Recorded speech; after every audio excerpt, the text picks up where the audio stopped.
Okay, welcome to another edition of the Hellion Rocks. We've got Rob Traynor from Blackwater Rising on today. Rob, how you doing? All right, cool, man. Thanks for having me. Oh yeah, man, it's an honor to have you on. I've been listening to you guys since the first time I heard Brother go on. I thought, wow, this is a band that needs some attention, and I'm finally glad we get to catch up. Very cool. Very cool, man. So yeah. I've been real familiar with the band for a while now. Let's get some listeners in a little clue in as to the origins and how Blackwater Rising got started. I was playing, doing some writing. I was in a band before called Dust to Dust, and I decided to take a little time off and do some other writing, and just basically on the tails of doing more, I just wanted to write a little differently, go back more towards the roots, towards the type of stuff that I grew up listening to, like Sabbath and Priest and, that type of, more old school type of sound. And so I sat down and just started writing, just basically focusing on just coming up with cool riffs and stuff like that, and concentrate. Originally I was a bass player, but then most of the bands I played in, I played bass, and in that band Dust to Dust, I played bass and I was lead vocals. So a lot of the writing I started doing, I did on guitar, so it kind of just pushed me in the direction of becoming a guitar player.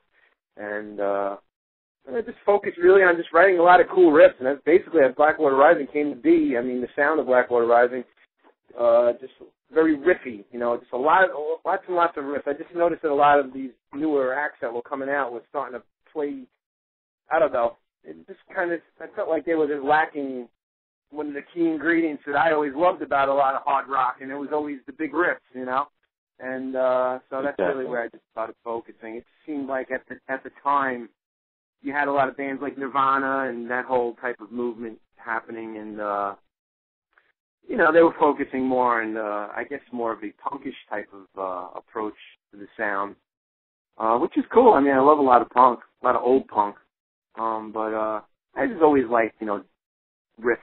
I always liked big riffs, and I always liked big choruses, so that's really what I focused on.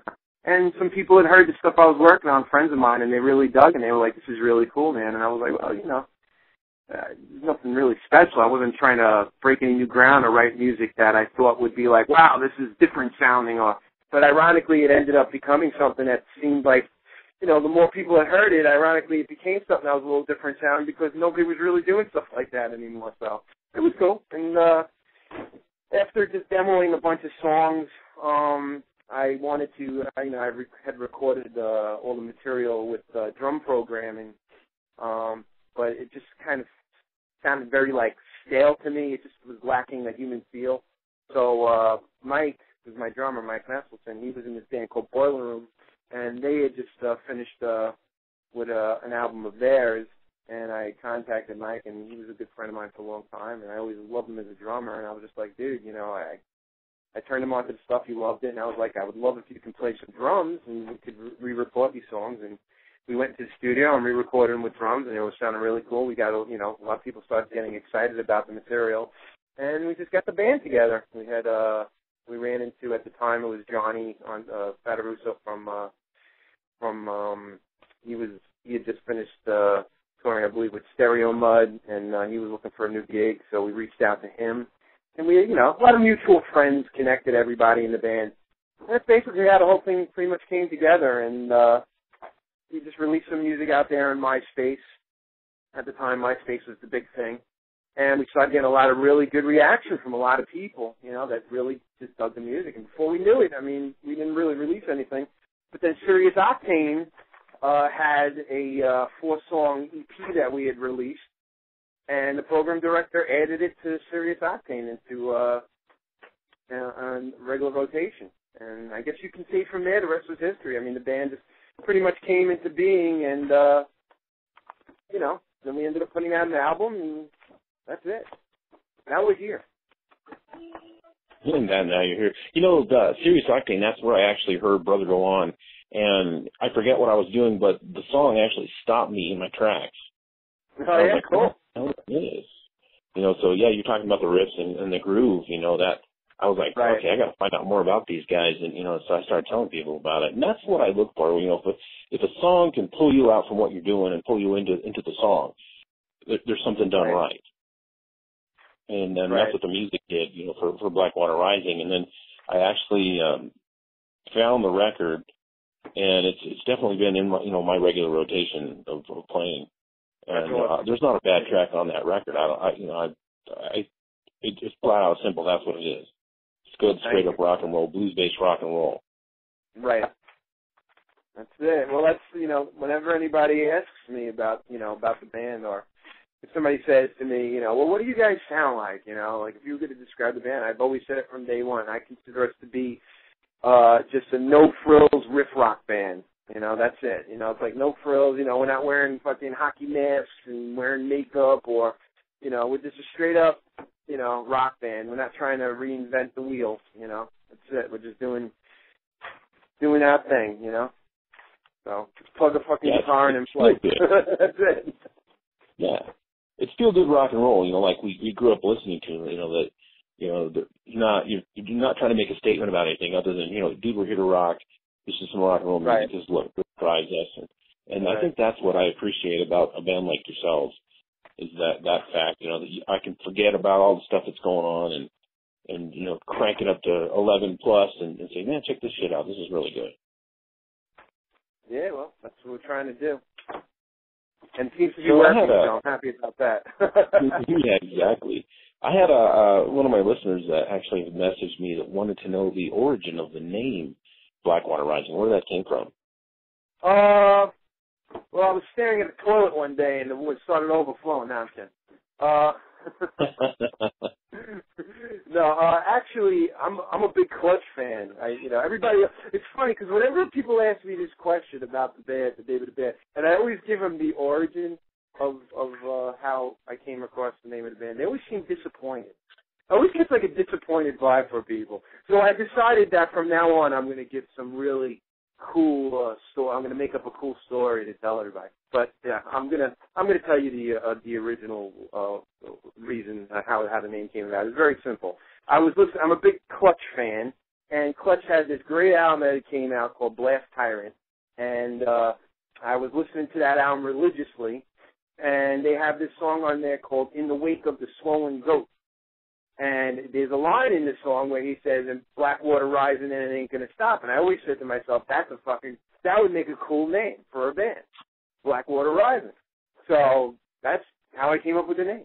But every time I tell that story, people seem disappointed. Like they wait for me to tell some story, like, I was in the middle of the desert eating peyote, and I was visited by the vision of a witch who told me. So I don't know.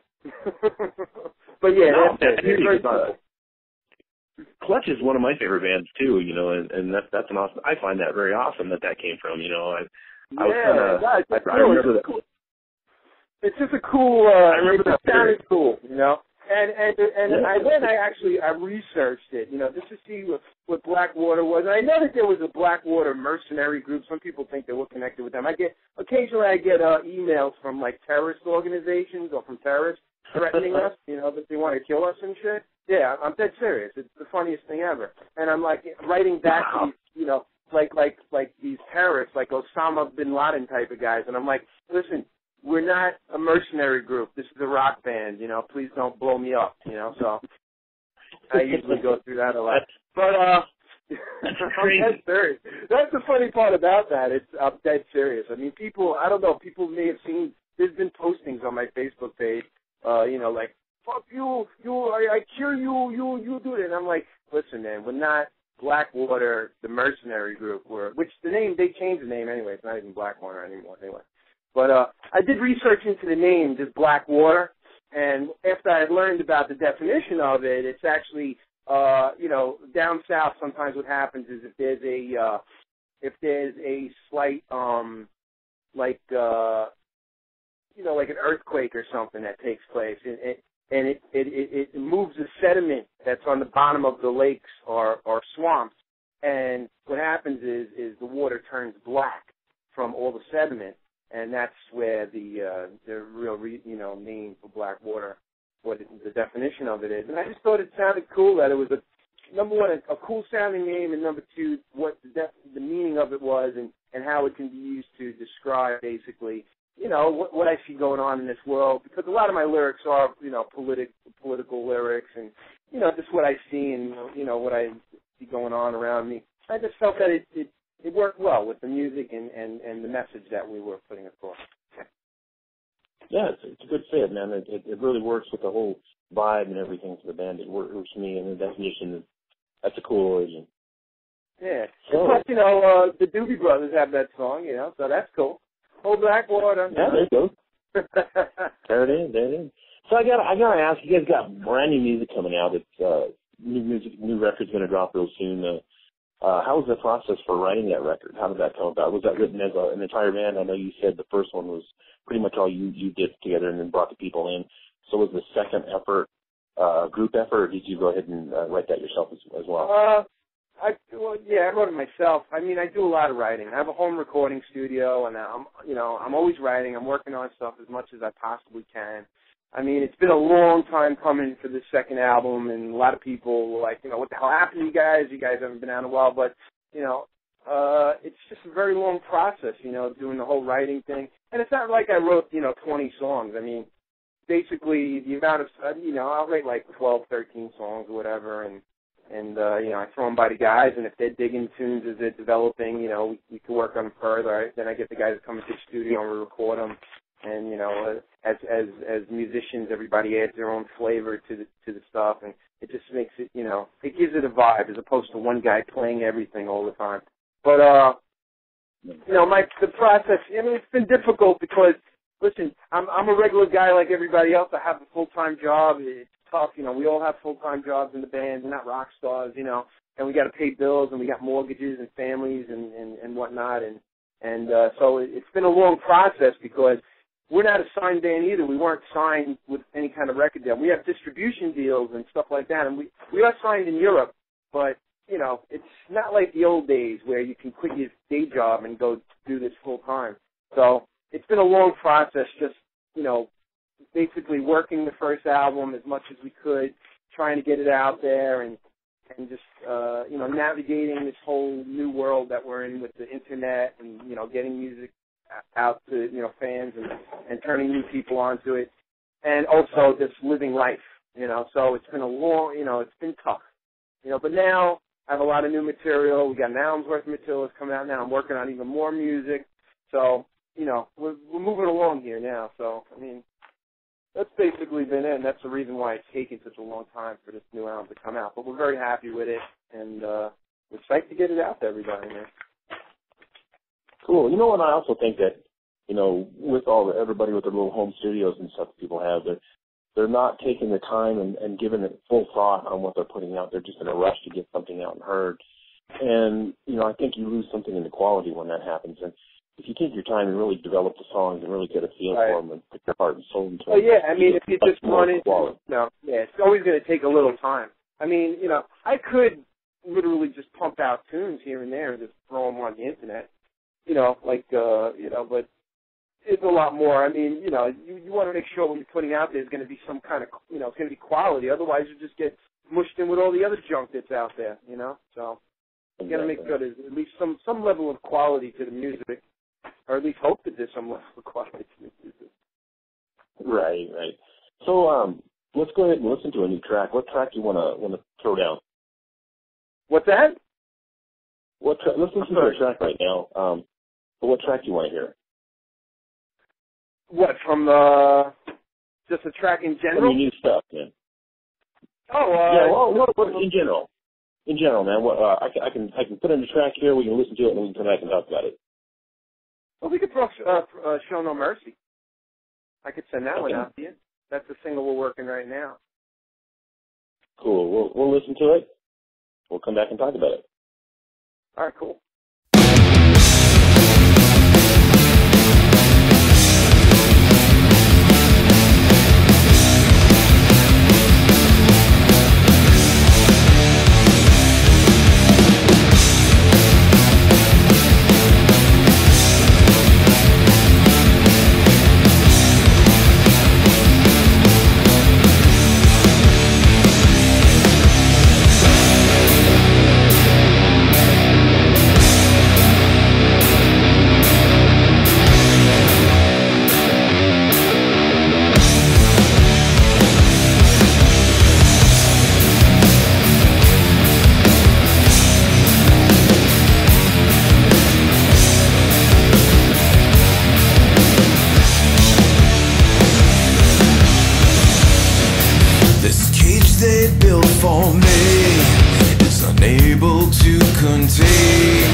was Show No Mercy. Tell us about that track, man. It's just basically when I tell people, I mean, they ask me for the definition of song. My songs are pretty cut and dry. I don't really, it's not poetry in the sense that it's difficult to understand what I'm saying in songs. But this song, I just, just about perseverance and standing up and just doing things, not letting anything stand in your way and just accomplishing goals. And, there's always things, whether it's just typical daily struggles that everybody goes through or, anybody standing in your way. It's just a song about, show no mercy. Just, do what you set out to do. Do what you set your mind out to do and, just fight the good fight, man. That's it.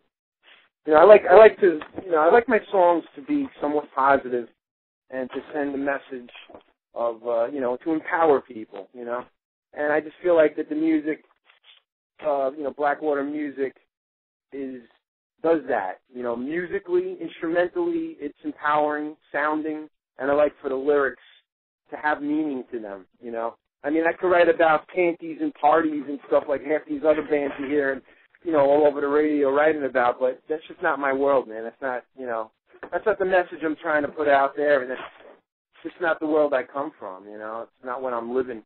Unfortunately, I'm not living the panties and party life, So, it's right about what I experience, man, and what I turn on the news every day or when I'm watching what's going on in this world, I have to write about it, So, I have to write about the things that piss me off, and when I see all the crap that's going on out there, I have to write about songs that are empowering. It's like therapy for myself and hopefully therapy for other people, too. Right on. So do you plan, I know the video for Brother Go On was an awesome video. I really like the look and feel of that. You guys planning on releasing another video? Yeah, we have, we're probably going to go back in with the same director. It's a good buddy of ours. He did a great job on Brother Go On and No Halos. Noah Shulman is his name. He's a great director. So we're in discussions right now with him. We're trying to decide what song to go in and do, and we have some really good ideas. So we'll be releasing something within the next, awesome. 3 months or so. Beautiful. So hitting the road, man. You guys gonna take the Blackwater Rising show on the road, or what's the plan for touring? Dude, we want to go out on the road so badly, but it's tough. It's tough to find, we could just go out there on our own, but, you go out there on your own, a band nowadays, and, you play these bars or whatever, and 5 people come out to see you. It sucks. It's a lot of money to take an act out on the road.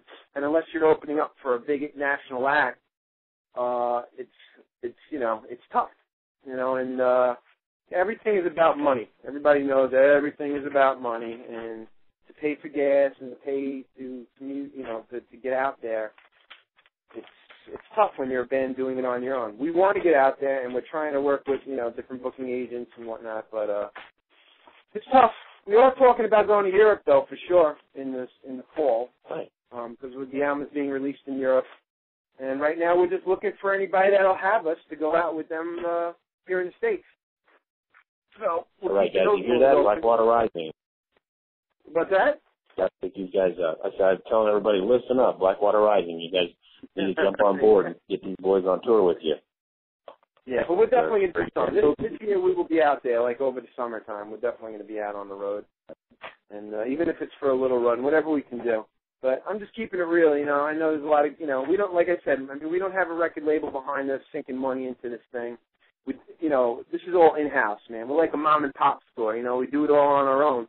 So it's tough, and sometimes when you're doing it all on your own, you don't have the same opportunities that, bankrolled acts would have, because we're not bankrolled, And it's a blessing and a curse at the same time, but, we're just building this thing one brick at a time. And as the demand grows and as more and more we build more and more fans and we're able to put more and more heads in a room, it'll be easier for this band to get out on the road. But right now it's tough, man. It's tough out there. And I know a lot of major acts that are out there and they're having a really hard time with it. So, it's tough, man. The music industry's in the toilet. It really is. Yep, it is. It's gonna take people like us, what I do here to take it back and well, exactly. Well, that's why you're a blessing. You're a blessing to, you know, and it's great that you do what you do, you know, and it's appreciated, believe me. But, you know, people need to realize, I mean, you know, when you have people ripping music and stuff, I mean, you know, it costs money, it takes time and energy, just like any other thing, and, you know, you got to be supportive. Even if people go out and they rip the music for free, which, you know, listen, some people do it, you know, whatever. I'm not going to judge anybody for that, but, you know, go out to a show then, man. You know, support. Buy a T-shirt, you know. If it's music that you really like, and it doesn't even have to be Blackwater Rising, it could be any band. I mean, if it's something you really like and you want to see it around and you want to hear more music from that artist in the future, you need to support it, because if you don't, it's going to disappear. Because, that's it. You know, get to those shows and buy the merch from the bands, because money goes right into the band's pocket, though. You know, that's one of the things that I do. A lot of people try to, you know, fans, when I go check them out and stuff, like, well, here, man, here's a CD and stuff like that. And, you know, they won't let me pay for it, but I'll give them a road donation, because they, you know what, I understand how it's all about and what you got to do. You know, you got to help support these guys, and you know, that's what I'm all about. I buy CDs, I buy shirts, I buy stickers, patches, buttons. You know, I have a collection you wouldn't imagine.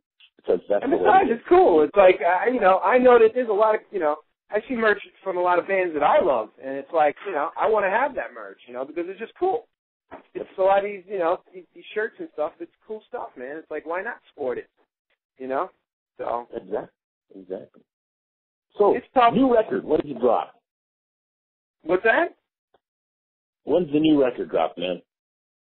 The new record we're looking at right now for July. Early July. And it's going to hit all media. It's going to be digital, physical copies, the whole 9 yards? Yeah, everything. But right now we're talking, it's going to be distributed through E1, which is big distributing. They have a lot of big distributor. And it's going to be out in Europe on Metalville Records. So it's going to be out there in Europe.